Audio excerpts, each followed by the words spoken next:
Hello guys, current affairs funda में आप सभी का स्वागत है। मैं हूं आपके साथ अभिषेक शर्मा और आज के इस वीडियो सेशन में हम 16 अगस्त तक के सभी इंपॉर्टेंट करंट अफेयर्स कवर करने वाले हैं। हमेशा की तरह आप इस वीडियो को अंत तक जरूर देखिएगा। आज भी आपको काफ़ी कुछ जानने के लिए मिलेगा।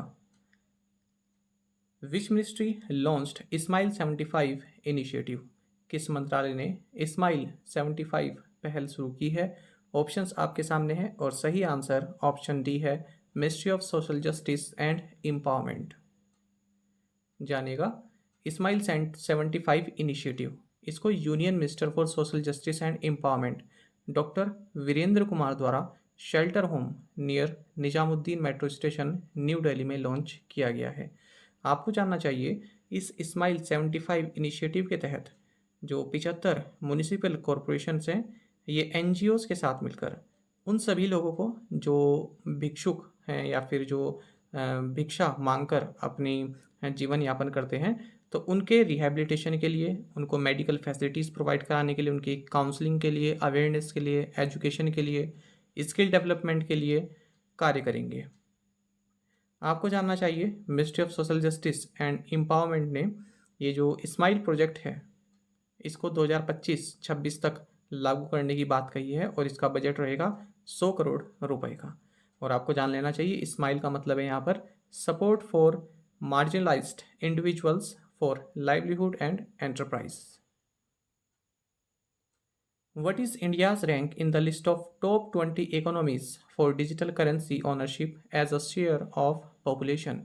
जनसंख्या के हिस्से के रूप में डिजिटल मुद्रा स्वामित्व के लिए शीर्ष 20 अर्थव्यवस्थाओं की सूची में भारत का स्थान किया है। ऑप्शंस आपके सामने हैं। सही आंसर ऑप्शन सी है 7th। जानिएगा, देखिए यहाँ पर बात हो रही है पॉपुलेशन के हिसाब से, पॉपुलेशन के प्रोपोर्शन में किस कंट्री में सबसे ज़्यादा लोग जो क्रिप्टो ओनरशिप रखते हैं, यानी कि डिजिटल करेंसी यूज़ करते हैं, क्रिप्टो करेंसी यूज़ करते हैं। तो पॉपुलेशन के प्रोपोर्शन में यहाँ पर बात हो रही है, तो इस हिसाब से जो भारत की रैंक है वो 7th है।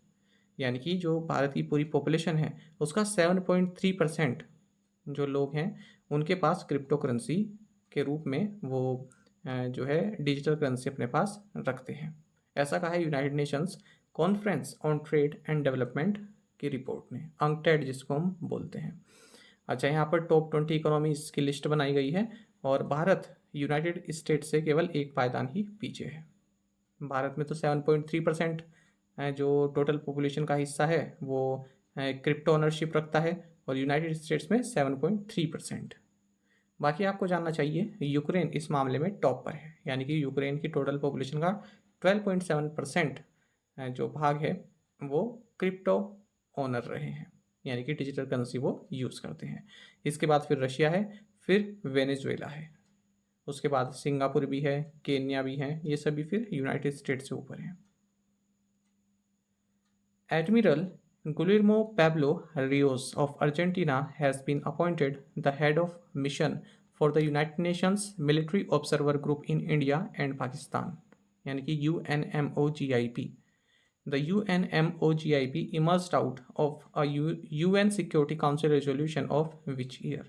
अर्जेंटीना के एडमिरल गुइलेर्मो पैब्लो रियोस को भारत और पाकिस्तान में संयुक्त राष्ट्र सैन्य पर्यवेक्षक समूह के लिए मिशन का प्रमुख नियुक्त किया गया है। आपको बताना है जो ये UNMOGIP है, जिसे हमने हिंदी में पढ़ा संयुक्त राष्ट्र सैन्य पर्यवेक्षक समूह, 21 वर्ष संयुक्त राष्ट्र सुरक्षा परिषद प्रस्ताव से अस्तित्व में आया था। ऑप्शंस आपके सामने हैं। सही आंसर ऑप्शन ए है 1949। जानिएगा, देखिए UN सेक्रेटरी जनरल आप सभी जानते हैं एंटोनियो गुटेरेस हैं।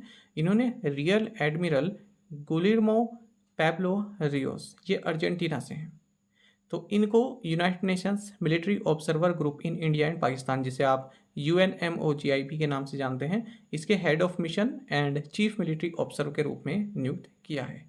तो देखिए जो ये UNMOGIP है, ये क्या करता है, जो जम्मू एंड कश्मीर में जो LOC है उसको मॉनिटर करता है। बाकी आपको जानना चाहिए किसको रिप्लेस कर रहे हैं, ये उरुग्वे के जो मेजर जनरल रहे जोस एलादीन एक्लिन, इनको रिप्लेस कर रहे हैं क्योंकि इनका टेन्योर पूरा हो चुका है। आपको जानना चाहिए कि यूनाइटेड नेशंस सिक्योरिटी काउंसिल का रिजोल्यूशन 39 ऑफ जनवरी 1948 के तहत UN commission for India and Pakistan को सेटअप किया गया था, और उसी के दौरान ये भी सेटअप किया गया था United Nations military observer group in India and Pakistan.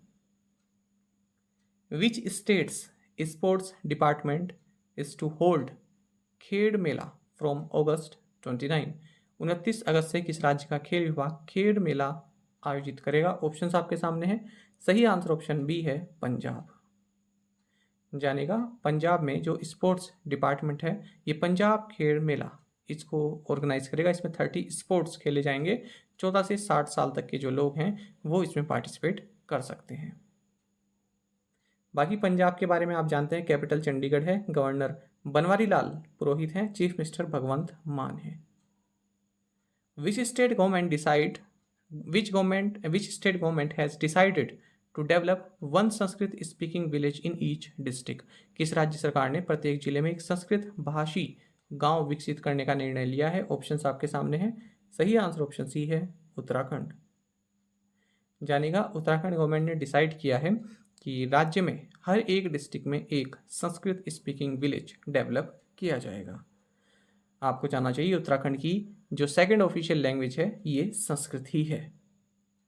अच्छा, एक महत्वपूर्ण फैक्ट ये भी आपको जानना चाहिए कि हमारे देश में एक ऐसा विलेज भी है जहाँ पर केवल संस्कृत ही बोली जाती है। ये कहाँ पर है? ये कर्नाटक के शिमोगा डिस्ट्रिक्ट में मेट्टूर विलेज है। यहाँ पर केवल संस्कृत ही बोली जाती है, और ये इकलौता ऐसा पूरा विलेज है हमारे देश में जहाँ पर केवल संस्कृत बोली जाती है। बाकी उत्तराखंड के बारे में आपने कई बार पढ़ा है कि governor lieutenant general Gurmeet Singh है, रिटायर्ड हैं ये। चीफ मिनिस्टर पुष्कर सिंह धामी है, कैपिटल्स देहरादून एंड गैरसैंण है। हाल ही हमने देखा था कि फर्स्ट हिमालयन स्पाइस गार्डन ये उत्तराखंड के रानीखेत में इनॉग्रेट किया गया है।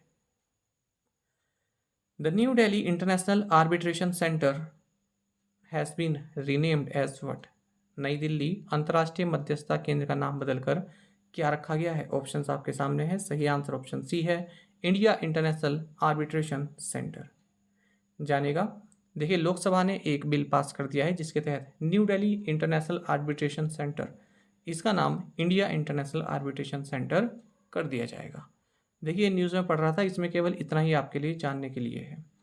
कई बार आपके मन में आता है ना, कुछ बच्चों के मन में आता है कि डिटेल में बताएं, तो इसमें ऐसा कुछ है नहीं डिटेल में, और उसका कुछ फ़ायदा नहीं होगा अगर मैं आपको 5-6 लाइन और ऐसी लिखवा दूं जो आपके काम की ना हो। ठीक है। Which Indian MP is set to be conferred with France highest civilian honour Chevalier de la Legion d'honneur? किस भारतीय सांसद को फ्रांस के सर्वोच्च नागरिक सम्मान सेवेलियर डे ला लीजियन d'honneur से सम्मानित किया जाना तय है? ऑप्शंस आपके सामने हैं। सही आंसर ऑप्शन बी है शशि थरूर। जानेगा, कांग्रेस के लीडर हैं, आप सभी जानते हैं शशि थरूर। तो इनको फ्रांस का हाईएस्ट सिविलियन ऑनर जिसका नाम है शेवेलियर डे ला लेजन d'honneur ये अवार्ड इनको दिया जाएगा।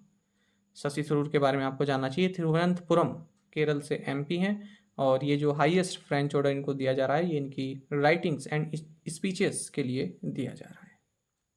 अच्छा, यहाँ पर आपको शशि थरूर के बारे में कुछ बुक्स मैंने यहाँ पर लिस्ट की हैं, क्योंकि पूछ लेते हैं शशि थरूर से संबंधित बुक्स भी एग्जाम में पूछ लेते हैं। तो देखिएगा, the great Indian novel, India from midnight to the millennium, Nehru the invention of India, Pax Indica ये तो कई बार पूछी गई, India and the world of the 21st century, inglorious empire, what the British did to India, why I am a Hindu, the paradoxical prime minister, the Hindu way, the battle of belonging, pride, prejudice and ponderity, the essential Shashi Tharoor, और साथ ही the struggle for India's soul, nationalism and the fate of democracy. Which shipyard launched a 1,200 passenger capacity vessel named Atal for the Andaman and Nicobar administration? Andaman और निकोबार प्रशासन के लिए किस shipyard ने 1200 यात्री क्षमता वाले जहाज को अटल नाम से लॉन्च किया है? ऑप्शन आपके सामने है। सही आंसर ऑप्शन बी है कोचिन शिपयार्ड। जानेगा, देखिए दो वेसल बनाए जा रहे हैं जिनकी कैपेसिटी 1200 पैसेंजर्स की रहने वाली है। तो उस सीरीज में ये सेकंड है, इसका नाम है अटल। तो किसके द्वारा बनाए जा रहे हैं? कोचिन शिपयार्ड लिमिटेड के द्वारा। किसके लिए? अंडमान एंड निकोबार एडमिनिस्ट्रेशन के लिए। तो हाल ही में इसको जो कोचिन शिपयार्ड है इसने लॉन्च किया है। नाम याद रखिएगा, अटल। क्वेश्चन इस तरह से बन सकता है कि इसका नाम क्या है, अटल या फिर श्यामा प्रसाद, इस तरह से भी नाम बन जाते हैं। बाकी आपको जानना चाहिए कि ये काफ़ी modern high quality passenger vessel है। 1200 पैसेंजर्स ये कैरी कर सकता है, 1000 टन कार्गो भी ले जा सकता है। और मेन किसके लिए है? ये अंडमान एंड निकोबार एडमिनिस्ट्रेशन के लिए इसको तैयार किया जा रहा है। Who is the author of the book titled rusty skies and golden winds? Rusty skies and golden winds नामक पुस्तक के लेखक कौन है? ऑप्शंस आपके सामने हैं और सही आंसर ऑप्शन डी है, सानिध्य शर्मा। तो जानिएगा, union minister of state of the ministry of science and technology doctor Jitendra Singh, इन्होंने एक पोइट्री बुक लॉन्च की है जिसका टाइटल है rusty skies and golden winds. इसको लिखा गया है 11 साल की सानिध्य शर्मा के द्वारा, जो कि 7th क्लास की स्टूडेंट है। Which state introduced lucky bill app to curb tax evasion? कर चोरी को रोकने के लिए किस राज्य ने लकी बिल ऐप पेश किया है? ऑप्शंस आपके सामने है, सही आंसर ऑप्शन बी है, केरल। जानिएगा, टैक्स इवेशन को कर्ब करने के लिए, रोकने के लिए केरल गवर्नमेंट एक ऐप के साथ आई है, इसका नाम है लकी बिल ऐप। तो इस ऐप में क्या होगा, जो लोग हैं केरल के वो अपने ओरिजिनल बिल्स अपलोड करेंगे और जिससे कि वो कई सारे प्राइजेस यहाँ पर जीत सकते हैं। तो ऐसा केरल सरकार मानती है कि इससे जो टैक्स इवेशन है वो उसमें रोकथाम मिलेगी। बाकी केरल के बारे में आप जानते हैं, गवर्नर आरिफ मोहम्मद खान है, कैपिटल तिरुवनंतपुरम है, चीफ मिनिस्टर पिनरई विजयन है। हाल ही हमने देखा कि केरल इनोवेशन काउंसिल ने और आईसीटी एकेडमी ने लिंक्डइन के साथ एमओयू साइन किया है स्टूडेंट्स कैरियर बिल्ड करने के लिए। Johnson and Johnson baby powder containing talc is being pulled from shelves. What is the company replacing talc with? talc युक्त Johnson and Johnson baby powder को market से हटाया जा रहा है। कंपनी टाल्क को किसके साथ बदल रही है? ऑप्शंस आपके सामने हैं, सही आंसर ऑप्शन सी रहेगा, कॉर्न स्टार्च। देखिए, जॉनसन एंड जॉनसन इसका जो बेबी पाउडर है उसमें टाल्क होता है, तो अगले साल से कंपनी ये जो टाल्क के बदले अब कॉर्न स्टार्च इसमें यूज़ करेगी। तो अगले साल तक जितने भी टाल्क कंटेनिंग बेबी पाउडर हैं इनको मार्केट से हटा लिया जाएगा। यूएस एंड कनाडा में ऑलरेडी कंपनी ऐसा कर चुकी है। ऐसा क्यों कर रही है? क्योंकि कई महिलाओं ने ऐसी कंप्लेन की है कि ओवरीज कैंसर इस पाउडर के थ्रू हो रही है, इस पाउडर के कारण हो रही है। और आप यकीन मानिएगा, जॉनसन एंड जॉनसन पर 37,000 मुकदमे चल रहे हैं इसको लेकर। हालांकि कंपनी ने मना किया है कि ऐसा हमारे प्रोडक्ट में कुछ भी नहीं है जिससे कैंसर हो, केवल हम इसलिए रिप्लेस कर रहे हैं क्योंकि इतने मुकदमे हमारे पास हमारे ऊपर हो गए हैं और जो हमारा प्रोडक्ट है वो भी बिक नहीं रहा है। साथ ही आपको ये भी जानना चाहिए कि जो टाल्क है इसको अर्थ से ही निकाला जाता है, माइन किया जाता है।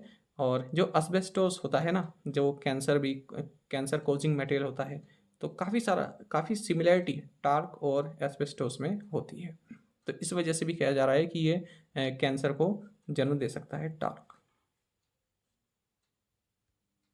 बाकी जॉनसन एंड जॉनसन के बारे में आपको जानना चाहिए, हेडक्वार्टर्स यूनाइटेड स्टेट्स में, सीईओ हैं जोकिन डुआटो।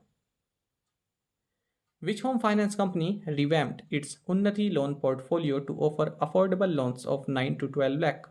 किस गृह वित्त कंपनी ने 9 से 11 लाख के किफ़ायती ऋण की पेशकश करने के लिए अपने उन्नति ऋण पोर्टफोलियो को नया रूप दिया है? ऑप्शंस आपके सामने है, सही आंसर ऑप्शन सी है, पीएनबी हाउसिंग फाइनेंस। जानिएगा, देखिए, पीएनबी हाउसिंग फाइनेंस के जो एमडी एंड सीईओ हैं हरदयाल प्रसाद, इन्होंने कहा है कि हम अपने उन्नति लोन पोर्टफोलियो का रिवैम्प कर रहे हैं, यानी कि इसमें कुछ सुधार कर रहे हैं, कुछ सीमा बढ़ाया घटाने को बोलते हैं रिवैम्प करना, अगर हम फाइनेंस की बात करें। तो इसमें कहा है कि अब कस्टमर्स 9 से 12 लाख रुपए तक का लोन भी इसमें ले सकते हैं अपने हाउसिंग के लिए, क्योंकि पहले इसमें कितना क्या विंडो थी, 18-19 लाख रुपए तक का ले सकते थे, है ना, लेकिन अब इसको कम कर दिया गया है, 9 से 12 लाख तक का भी इसमें ले सकते हैं लोन। बाकी आपको जानना चाहिए, पीएनबी हाउसिंग फाइनेंस, जैसे कि नाम से ही पता चल रहा है, इसके प्रमोटर कौन है, पंजाब नेशनल बैंक। तो इसने पूरे देश भर में लगभग 140 डिस्ट्रिक्ट को आइडेंटिफाई किया है जहां पर ये उन्नति लोन पोर्टफोलियो को जो है मतलब इसके थ्रू अपने प्रोडक्ट्स ऑफर किए जाएंगे। As per the State Bank of India's economic research report EcoRep, the share of housing loans in bank credit has increased to what percent in June 2022 from 13.1% in March 2020। भारतीय state bank की आर्थिक शोध report EcoRep के अनुसार bank credit में house loan की हिस्सेदारी जून 2022 में मार्च 2020 के 13.1% से बढ़कर कितने प्रतिशत हो गई है। ऑप्शंस आपके सामने है। सही आंसर ऑप्शन डी है 14.4%। देखिए, इस तरह क्वेश्चन यदि समझ में ना आते हो तो एक बार रुककर 2-3 बार पढ़िए, आराम से समझ में आ जाएगा। चलिए जानते हैं। देखिए, जो इंडिया का होम लोन मार्केट है उसकी फ़िलहाल वैल्यू कितनी है, 24 लाख करोड़ रुपए। और ऐसा कहा गया है रिपोर्ट में, जो स्टेट बैंक ऑफ इंडिया की ये इकोनॉमिक रिसर्च रिपोर्ट है, इसका नाम इकोरैप है, इसमें ऐसा कहा गया है कि अगले 5 साल में ये डबल हो जाएगी, यानी कि 48 लाख करोड़ रुपए तक की हो जाएगी जो भारत का होम लोन मार्केट है ये। ऐसा इस रिपोर्ट में कहा गया है। साथ ही इन्होंने ये भी कहा है कि जो बैंक क्रेडिट है, बैंक जो लोन देते हैं, तो उसमें हाउसिंग लोन का जो हिस्सा है वो 14.4% रहा है जून 2022 में, जबकि यही मार्च 2020 में 13.1% रहा था। तो जो हाउसिंग है वो पर्सनल एंड रिटेल लोन्स में 50% तक कंट्रीब्यूट करता है। Name the former India allrounder who has been appointed head coach of the Nepal cricket team. उस पूर्व भारतीय ऑलराउंडर का नाम बताइए जिसे नेपाल क्रिकेट टीम का मुख्य कोच घोषित किया गया है। ऑप्शंस आपके सामने हैं। सही आंसर ऑप्शन सी है, मनोज प्रभाकर। जानेगा, फॉर्मर इंडिया ऑलराउंडर हैं मनोज प्रभाकर। इन्हें नेपाल क्रिकेट टीम का हेड कोच अपॉइंट किया गया है। इससे पहले ये 2016 में अफगानिस्तान की जो नेशनल टीम है उसके बॉलिंग कोच के रूप में भी सर्व कर चुके हैं। और ये किसको सक्सीड कर रहे हैं, ये पुबोदु दसानायाके इनको रिप्लेस कर रहे हैं क्योंकि इन्होंने अपना इस्तीफा दे दिया है। The Gujarat government has signed an MOU with which company to set up an IT technology park and an IT-enabled services technology park in Vadodara. Gujarat सरकार ने वडोदरा में एक IT प्रौद्योगिकी पार्क और एक IT सक्षम सेवा प्रौद्योगिकी पार्क विकसित या स्थापित करने के लिए किस कंपनी के साथ एक समझौता ज्ञापन पर हस्ताक्षर किए हैं। ऑप्शंस आपके सामने हैं और सही आंसर ऑप्शन बी है L&T। जानिएगा, L&T यानी कि लार्सन एंड टोब्रो लिमिटेड, इसने गुजरात स्टेट गवर्नमेंट के साथ एक MOU साइन किया है जिसके तहत ये वडोदरा में IT and IT enabled service technology park को विकसित करेगा। तो अगले 5 साल में इसको विकसित किया जाएगा 7,000 करोड़ रुपए की इन्वेस्टमेंट के साथ। बाकी आपको जाना चाहिए L&T के CEO SN सुब्रमण्यन है और हेडक्वार्टर्स मुंबई महाराष्ट्र में है। Name the first para fencer from India to clinch a medal at the Commonwealth fencing championships London. Commonwealth fencing championship London में पदक जीतने वाले भारत के पहले पैरा फेंसर का नाम बताइए। ऑप्शंस आपके सामने है। सही आंसर ऑप्शन बी है, राघवेंद्र। फेंसिंग मतलब जो तलवारबाजी होती है, जानेगा। तो इंडिया पैरा एथलीट हैं, याद रखिए, राघवेंद्र। तो इन्होंने इतिहास रच दिया है। ये पहले पैरा फेंसर बन गए हैं इंडिया से जिन्होंने कॉमनवेल्थ फेंसिंग चैंपियनशिप में कोई मेडल जीता है। ये जो कॉमनवेल्थ फेंसिंग चैंपियनशिप है ये लंदन में हुई है। यहाँ पर राघवेंद्र ने सिल्वर मेडल जीता है मेंस की individual wheelchair epee category B में। अच्छा, साथ ही आपको ये भी जानना चाहिए तनिष्का खत्री और युवराज सिंह ओइनम, इन्होंने भी सिल्वर मेडल जीते हैं और देवेंद्र कुमार ने ब्रॉन्ज मेडल जीता है। लेकिन सबसे पहले किसने जीता, राघवेंद्र ने। The 2022 BRICS Games will be held online in September 2022. Which of these games will not be the part of the online tournament? 2022 BRICS खेलों का आयोजन सितंबर 2022 में ऑनलाइन होगा। इनमें से कौन सा खेल इन ऑनलाइन टूर्नामेंट का हिस्सा नहीं होगा? ऑप्शंस आपके सामने हैं। सही आंसर ऑप्शन सी है, बाइक रेस। जानेगा, Brazil, Russia, India, China and south Africa, यहाँ से जो एथलीट्स हैं ये 2022 ब्रिक्स गेम्स में पार्टिसिपेट करेंगे ऑनलाइन। ये गेम्स 1 से 30 सितंबर तक खेले जाएंगे और चाइना द्वारा ऑर्गेनाइज किए जा रहे हैं। चाइना ने हाल ही में जून के महीने में 14th ब्रिक्स समिट को भी होस्ट किया था। आपको जानना चाहिए इसमें ब्रेक डांसिंग, चेस और वुशु यानी कि जो चाइनीज मार्शल आर्ट है ये मेडल इवेंट्स रहेंगे। और yoga, dragon, lion dance, dragon boat racing, Brazil jiu jitsu, sambo और दिबे के ये यहाँ पर डेमोन्स्ट्रेशन इवेंट्स रहेंगे। Which team has won the 2022 UEFA Super Cup? किस टीम ने 2022 यूईएफए सुपर कप जीता है? ऑप्शंस आपके सामने हैं और सही आंसर ऑप्शन डी है, ऑप्शन सी है रियल मैड्रिड। यहाँ पर ये थोड़ा गलत हो गया, सी है ये, ऑप्शन सी, डी लिखा गया है ना, सी है रियल मैड्रिड। जानिएगा, तो देखिए रियल मैड्रिड ने यहाँ पर एंट्राक्ट फ्रैंकफर्ट को 2-0 से हराकर 2022 यूईएफए सुपर कप जीत लिया है 5वीं बार, और ये कहाँ पर हुआ? हेलसिंकी फिनलैंड में। तो आप सभी जानते हैं real Madrid Spanish football club है और जो एंट्रैक्ट फ्रैंकफर्ट है ये जर्मन फुटबॉल क्लब है। अच्छा, जो रियल मैड्रिड के जो कोच हैं कार्लो एंसेलोटी, ये फर्स्ट कोच बन गए हैं जिन्होंने ये ट्रॉफी 4th टाइम जिताई है अपनी टीम को। Tata Steel rapid and blitz chess India tournament 2022 will be held in which city? Tata Steel rapid and blitz शतरंज इंडिया टूर्नामेंट 2022 किस शहर में आयोजित किया जाएगा? ऑप्शंस आपके सामने हैं, सही आंसर ऑप्शन बी है कोलकाता। जानेगा, देखिए Tata Steel chess India tournament इसका 4th एडिशन ये 29 नवंबर से 4 दिसंबर 2022 के बीच कोलकाता वेस्ट बंगाल में खेला जाएगा, और इसमें विमेंस चेस सेक्शन को भी ऐड किया गया है। तो न्यूज़ तो मेन यही थी कि इसमें जो विमेंस चेस सेक्शन है वो भी ऐड कर दिया गया है, लेकिन आपको ये पता होना चाहिए कि ये होने वाला कहाँ पर है, तो ये कोलकाता में होगा। Field guide birds of India book is published by? Field guide birds of India पुस्तक किसके द्वारा प्रकाशित की गई? सही आंसर ऑप्शन सी है जूलॉजिकल सर्वे ऑफ इंडिया। तो देखिए जूलॉजिकल सर्वे ऑफ इंडिया ने field guide birds of India इसको जो है लॉन्च किया है, और इसमें 1331 एवियन स्पीसीज जो भारत में पाई जाती हैं उनके बारे में यहाँ पर बताया गया है। फोटोग्राफ्स हैं बर्ड्स की, कई अच्छी सारी फोटोग्राफ्स हैं, और बाकी आपको जानना चाहिए कि जो जूलॉजिकल सर्वे ऑफ इंडिया के डायरेक्टर धृति बनर्जी हैं। अगर हम जूलॉजिकल सर्वे ऑफ इंडिया की बात करें तो स्थापना 1916 में हुई थी, हेडक्वार्टर्स कोलकाता वेस्ट बंगाल में है।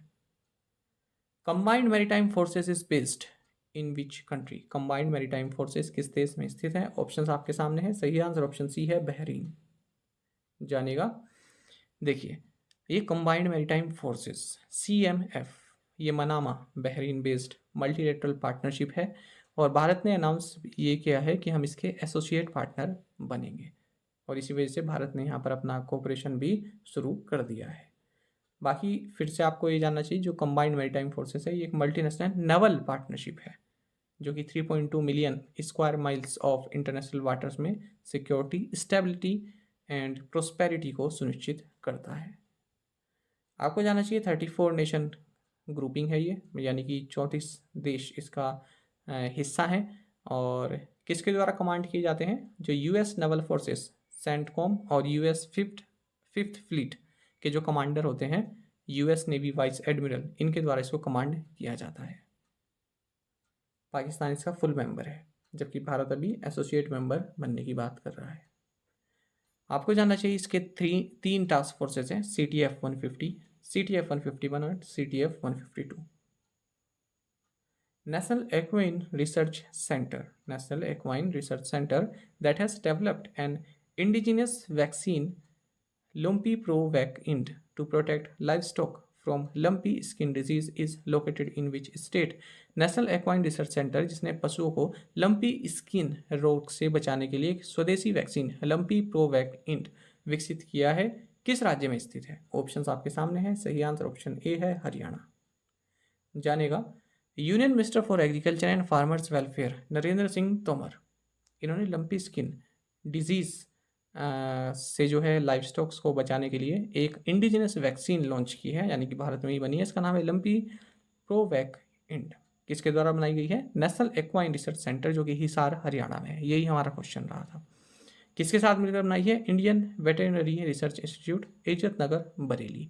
ये कई बार पूछे जाते हैं दोनों, नेशनल एक्वाइन रिसर्च सेंटर और ये जो इंडियन वेटेरिनरी रिसर्च इंस्टीट्यूट, ये तो कई बार पूछा गया है बरेली वाला।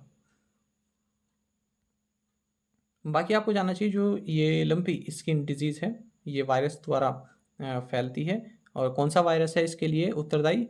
Capripox virus. बाकी आपको ये भी जानना चाहिए कैटल और वाटर बेफेलो को मेनली ये इन्फेक्ट करती है, किसके थ्रू? जो वेक्टर्स होते हैं, जैसे ब्लड फीडिंग इंसेक्ट्स जो होते हैं आपने देखा होगा ना, इनकी जो चमड़ी होती है उस पर छोटे छोटे इंसेक्ट्स रहते हैं जो इनका खून चूसते रहते हैं, उनके द्वारा ये बीमारी जो है इनमें फैलाई जाती है। तो इसमें क्या होता है ना, गोल गोल धब्बे पड़ जाते हैं और मोटी सी गांठें पड़ जाती हैं इनकी स्किन पर। और इससे क्या होता है, जो ये एनिमल्स हैं इनका वेट लूज होने लगता है, फीवर हो जाता है, और मुंह पर भी काफ़ी सारे जैसे चोट जैसे निशान हो जाते हैं, जैसे छिल छिल छिल जाता है, इस तरह के निशान पड़ जाते हैं। साथ ही जो मिल्क कैपेसिटी है वो भी घट जाती है। प्रीवियस असाइनमेंट क्वेश्चंस के आंसर देखेंगे। What does SSLV stand for? Small satellite launch vehicle. Peechi wildlife sanctuary is located in which state? Kerala. Shivamogga Subbanna passed recently, who was he? तो ये कन्नड़ा लैंग्वेज के प्लेबैक सिंगर रहे हैं। World Sanskrit day was celebrated on which day in 2022? 12th of August. Which state held the most number of sittings of the state assembly in 2021? Answer is Kerala, 61 days। और इसके बाद है उड़ीसा।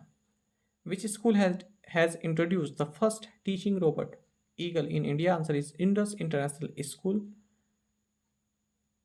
तो 30 लैंग्वेजेस में ये जो है टीच कर सकता है। Partition horrors remembrance day is a national memorial day in India on 14th August, first declared by Prime Minister Narendra Modi in 2021, that commemorates the victims and sufferings of people during the partition of India.